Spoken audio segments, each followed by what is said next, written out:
I'm going to say thanks so much to everyone who has allowed us to actually still be here after 20 years. That was definitely not a given that was going to happen. We're starting off the night with a talk with a bunch of people that have been around in the Philly beer scene for 20 years, and I'll introduce them and they'll come up. And then when we're done boring you with talking, we'll have music, and then we'll have all deep insights. No, but seriously, everyone I invited tonight has been around forever and has done great things, and I greatly value their friendship. Hopefully this will be my friend after this. Okay, see. Brian, you have a beer, right? No. Okay, we'll get you first. Okay. First up, Brian O'Reilly, the head brewer of Sly Fox. I think you were actually around technically 20 years ago. You were more 19, right? I think it was 17 or 16. I have to grab a calendar. We were reflecting on the drive here, Peter and I made sure to mention that when I first came to this area to brew beer for New Road Brew House. Yeah, 2 Roads New Road. This was the first place to pour our beer, and shortly after that, quite a few other places we got. And that was the foundation of when I moved to Sly Fox, our first accounts. So really been influential on Sly Fox and my brewing career, having an outlet for that beer. So.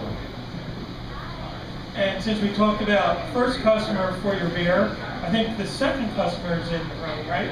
Yes, the second customer was Standard Tap and Lew Reed.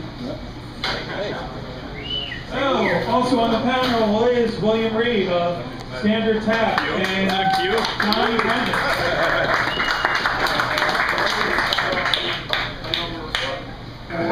20 years ago, William was the brewer of Sam Adams Brew Pub. That was correct, right? That was 20 years ago? Yes. Yeah. Yeah. Oh, yeah, I was at do my math there. So I was like, yes, I was the brewer at Sam Adams Brew House. Later, changed Nottingham. Now it's a Mexican place. Yeah, it just opened. It's cool.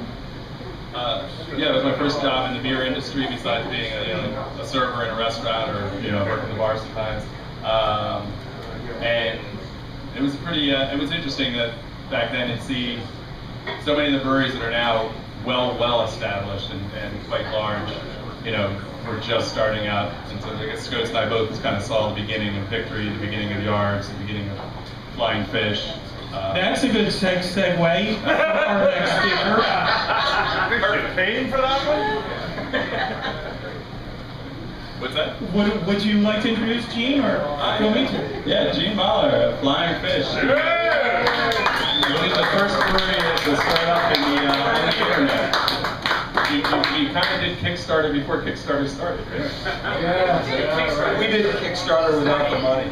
Yeah. So, but thanks, this is awesome, and it's kind of fun. Today is actually the 20th anniversary of our first brew at the Cherry Hill.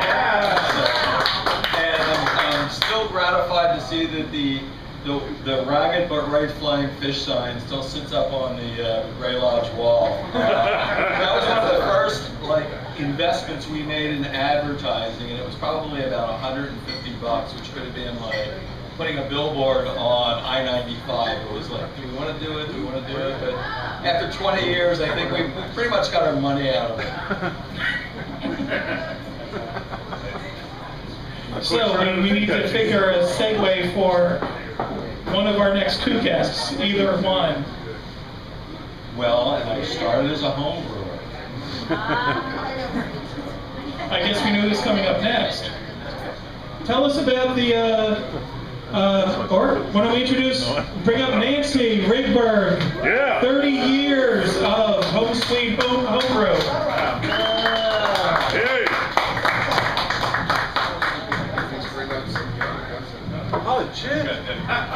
Or Okay, you no, have your own place, or your forehead mushroom. It's the evil. My fun is picking up your heart. My pulse right now. Well, I'm 10 years older than you are. You don't look a day over Over what? one year more than us. We're older than a lot of our cousins. Yeah, started really young. We did. You're like 12, right? Right. Barely legal. Barely legal. But yeah, and a lot of you guys started, I remember when William was sitting on grain sacks reading about making beer. Of course it is. And his huge bell jars that he had in his loft in Oldston before he was growing in the Midwest. Yeah, I got a memory. You can't tell me anything you don't want me to forget. How many of the early breweries and even subsequent non-early breweries started their brewing as home brewers? Most of them.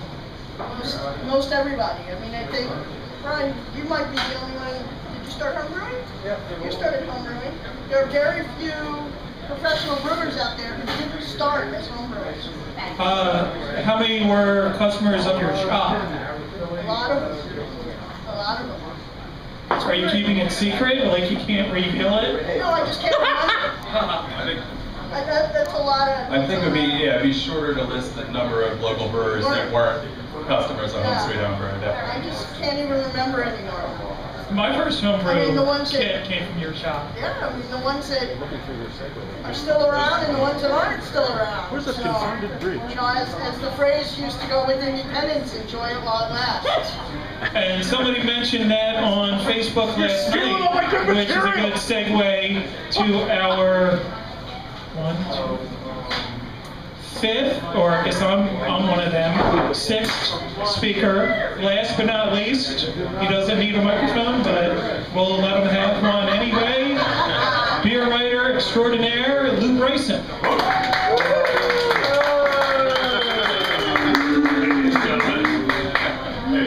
That's all right. Yeah. So what's the plan to have a six-pack up there?